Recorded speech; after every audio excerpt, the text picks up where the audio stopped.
The Springfield Kuna dropped a few months back, so it was my turn to give my thoughts on what some people were calling the poor man's MP5. And while it does have a roller delayed blowback and a host of other options, how is this thing really going to stack up against the ever more flooded PCC, SMG, or PDW market with everything that is already out there?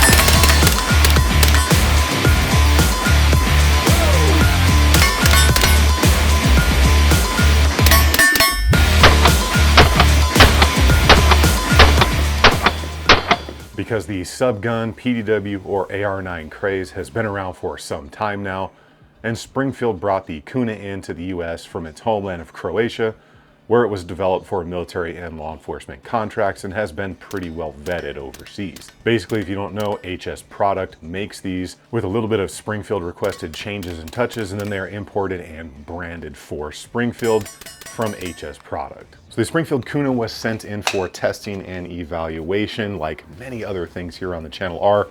But as you guys know, nobody here gets a free pass. Whatever happens goes on videos, and everything has to stand on its own.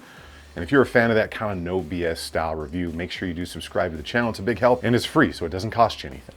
Now, being that a variant of the Kuna has been around by HS Product, was designed for military and law enforcement contract, and it has been pretty well vetted overseas in use, I had some pretty high expectations for the overall durability, reliability of the system. However, as we go through the video, you will see that I did manage to make it choke, but probably not in the way that you are thinking. And that's after a bunch of rounds, both suppressed and unsuppressed, with a high pressure can, so definitely not a flow design, and getting plenty of dirt up in that action from magazine exchanges and stuff like that. And the Arizona Sand seems to kill a lot of actions out here, especially if you are doing any kind of prone shooting, or magazine exchanges where you're dropping your mags down and then reinserting after a couple rounds to do some more drills.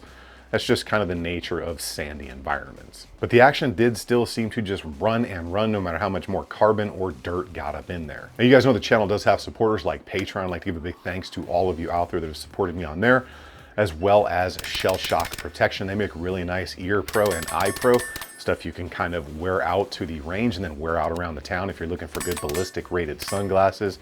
And then their ear protection is really nice, got a good sound to it, has those gel inserts for over your ears already, which makes them super comfortable. And also Badlands Munitions, they're my boys out here in Arizona. They make real high quality ammunition that I can actually rely on and trust these days, which seems to be getting ever and ever harder to do with some ammunition manufacturers out there these days.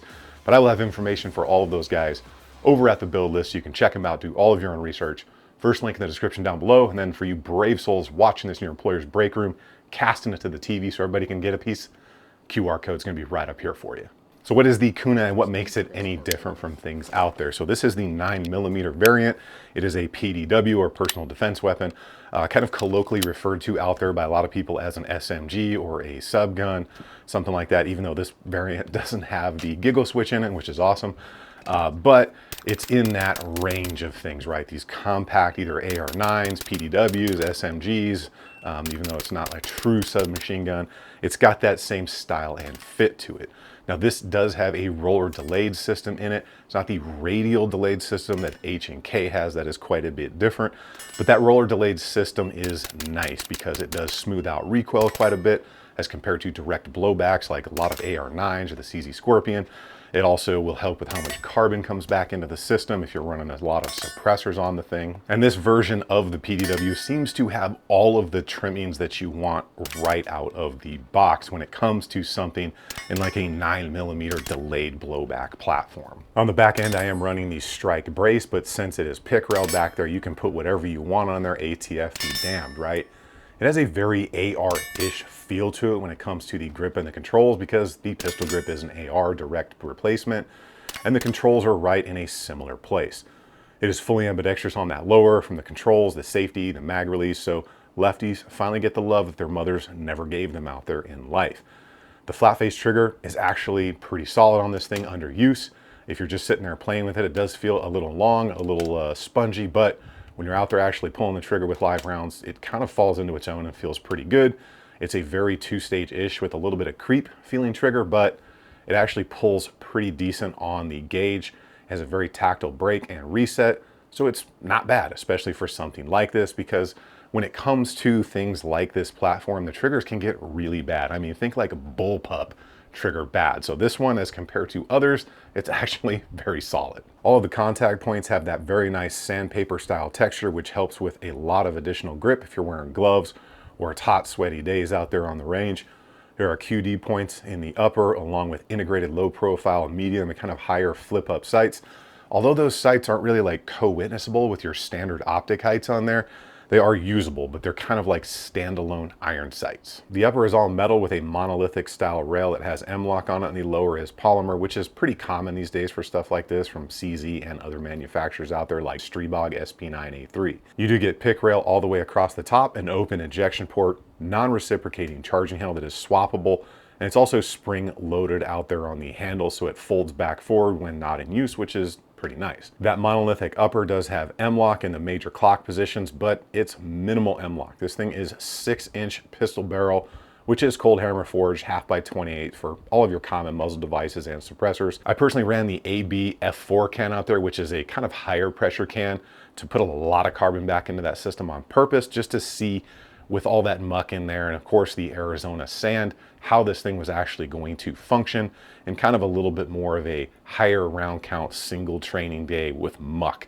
up in the action. And even though that can is not a flow-through design, that roller delayed system does help keep a lot of that carbon going back out the front of the barrel rather than coming back into the system. One thing you'll probably notice immediately is this is a very small package, right? So you look at that, there's my hand behind this thing, or in front of it, you can see not a lot here. You can pretty much fit this in your backpack, up under the seat, whatever you want to do with this thing.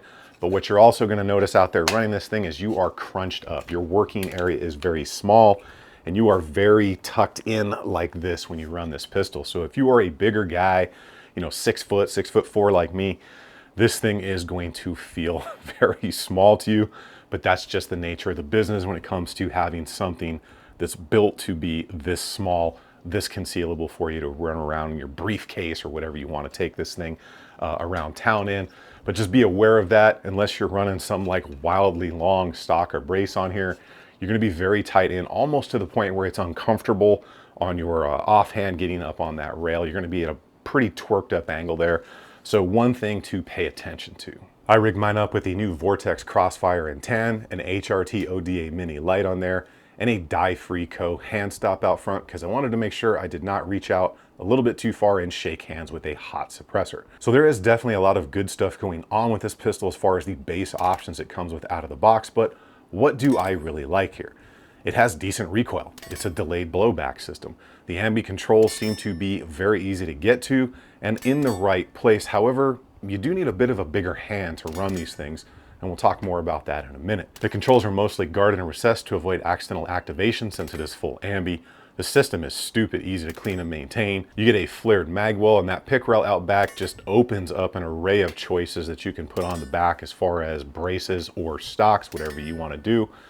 And these have not always come on PDWs like this. Sometimes you just get a flat plate and you have to upgrade, so it's pretty cool that this one is picked from the factory. And some people may think that this last one is dumb, but I've always been a huge fan of those little pictograms, that kind of classic subgun look to it, like the HK stuff. I always thought that was pretty cool, and yeah, it's like an aesthetic thing, but still, I dig it, and there's nothing wrong with that. But what about problems and things that I think could be just a little bit better? And there are a few things I think definitely could have been improved on this. And let's start with the magazine. So it seems to be those mags will drop free now, right? You saw that came out nice and easy. However, when you run this thing and get it nice and hot on the range, the mags just seem to stick more and more to the point where you have to strip them out. And that can sometimes happen when you have polymer lowers on there or polymer mags that go up in there and they get super hot. And of course, you get carbon up inside that mag well from running a suppressor. All of that stuff builds up, adds tolerance, adds a little bit of grit, a little bit of texture, so those mags don't want to drop free. But it seemed to be that a lot of other people out there that I watched their videos didn't have a problem with that. And like I said, sitting here, it flies out, but out on the range, you see from the footage, the mags just didn't want to drop free, especially on bolt lock. So that was just a little bit of a problem for me. Next up, the safety selector, right? It is ambi, it is really in kind of a familiar spot But when you are deactivating this, when you're getting ready to come up and do a drill, you really have to kind of break your hand over to get to that safety and get it back on. So it's a little bit far out there, and it's definitely, I mean, there's a lot of movement in there. You can see pretty good amount of movement, and it is stiff. If I had to put like a pound weighting on it to actuate that safety, it's probably like 4.5, 5 pounds-ish. Again, polymer on polymer touching each other in there. Not always the smoothest of operation. It's good, it's textured, you can work with it, but you will have to just break your grip slightly a different way as compared to a standard AR where you can just come up and go to work. I found that I got to come way over to flip it on, and then way over to get under it and flip it off to make it, you know, good and clean each time. As far as the action on this thing and how it performed, I ran it suppressed and unsuppressed. And I went almost 500 rounds straight through, only stopping to get a drink of water, take a little bit of time because it's Arizona, it's hot right now, and just reload mags, get back out there and keep running it. I wanted to get it full of carbon. I wanted to get the action, a little bit of dirt in there from dropping my mags on the ground. And of course, I just wanted to see what the heat cycle was going to do to this thing. So right at about 500 rounds suppressed, just minimal time gaps in between for loading, drink, stuff like that. The action just went and went without issue, no cleaning, no lubrication needed, and that was at the back half of the day. So there were a few hundred more rounds fired through it without the suppressor prior, and the action just went. But I did make it choke. So again, it came down to the magazines, right? The follower on these magazines is pretty small and short. They probably need to be a little bit bigger and longer to help guide the follower. And eventually at towards the end of firing the thing suppressed, just going and going, I did choke the magazine. So enough carbon and everything had got down in here to where the follower just stuck and it wasn't feeding, and I had to take that out, push down and just kind of clean the carbon out around the feed lip area and a little bit, probably about an inch down into the magazine to get them to continue functioning. Now that can happen with other things. If you get something dirty enough, it's going to fail. However, I do think the follower design in here could be a little bit better. I'm going to put some of that Otis dry lube stuff in here. I'll run it again, similar kind of thing to see how that works. But I know that a couple other people have run into that actually ran these things like really hard or hard-ish with a suppressor. The follower did give them a little bit of an issue, but the action in the thing just seemed to keep going. And continuing on the magazines here, they are proprietary, right? So some people were really perturbed with that they didn't use like a CZ Scorpion pattern mag, something that's maybe a little bit, you know, cheaper and more available, although these are definitely not expensive. Having another proprietary mag maybe wasn't the best move they could have done on this pistol, because there are extremely vetted magazines out there like the Scorpion mag, and they are slippery. So you can see I've got the goon tape on mine so I can actually get a hold of these things, because there is zero texture on these magazines. Goon tape's got a ton of uses. I use it for all kinds of stuff. I will make sure that's at the build list for you, because it's always good to have a roll of that stuff laying around. It's kind of like a multi-tool. You want a multi-tool, some 100-mile-an-hour tape, and some goon tape laying around pretty much at all times, maybe a couple zip ties. And since I know some of you need that full spec sheet, here's a little elevator music. And on to accuracy, right? Here's what I'm gonna say. I walked out to 100 yards with this thing, fired shots. It was super easy. It's a 6-inch barrel in 9mm. I am completely happy with that. It's going to be as accurate as you can be with a 6-inch 9mm pistol barrel. I don't think we need to go any further than that on accuracy. So what is our overall value for the Springfield Kuna here, and what seems to be a very flooded PDW, PCC, SMG market out there? So coming in right at a G, this thing gives you pretty much every option you could want. You have flip up sights that are usable, both low and high, pick rail on the back, full ambient controls, decent trigger, a lot of good stuff going on here. And it's not really comparable to the HK MP5. I see a lot of people trying to compare those two. It's just not comparable, because the HKs are 2 to 3 times more expensive, or like 25 G's if you want a real MP5. So we can't compare this to that. Its real comparisons are things like AR9s, the CZ Scorpion, and probably the Stribog, I think it's how you say it, Stribog, I got corrected on that, SP9A3, which I have and I like. So our overall value proposition in its true comparison class, I think, is actually quite high for this. Having run all of those things, right? Having owned all of those things, if I was in the PDW market, when I look at the Kuna, I think it's just a little bit nicer of an overall package, especially as compared to the CZ Scorpion, which is a direct blowback. I don't really like the feel of that thing. It always felt kind of cheap to me. This has a little bit more of a solid feel to it to me. I like the controls a little bit better. It's much, much closer to the SP9A3 Stribog, which owning that one, comparing them side by side, touching them side by side, I like the Kuna a little bit better. Not by much, but I think overall the system is a little nicer. I like the feel of it a little nicer. So it's really kind of splitting hairs on which one you may like or feels better to you. But I think the Kuna feels a bit better, and the price points are super, super similar. So it really comes down to, would you like it in your hand? But the value proposition for everything you get with the Kuna, I think, is right on point with its true competitor, which is something like that Stribog, and I kind of like this variant better. So in the 2025 market, I think with all the inflation, everything we've seen, this is probably the #1 option at that price point. But the thing is the like PDW, PCC, SMG thing really still kind of like a hot deal? Because that's been going on for a while, and things are just cyclical in this industry, right? Something will be super hot for 4 or 5 years and then it just disappears.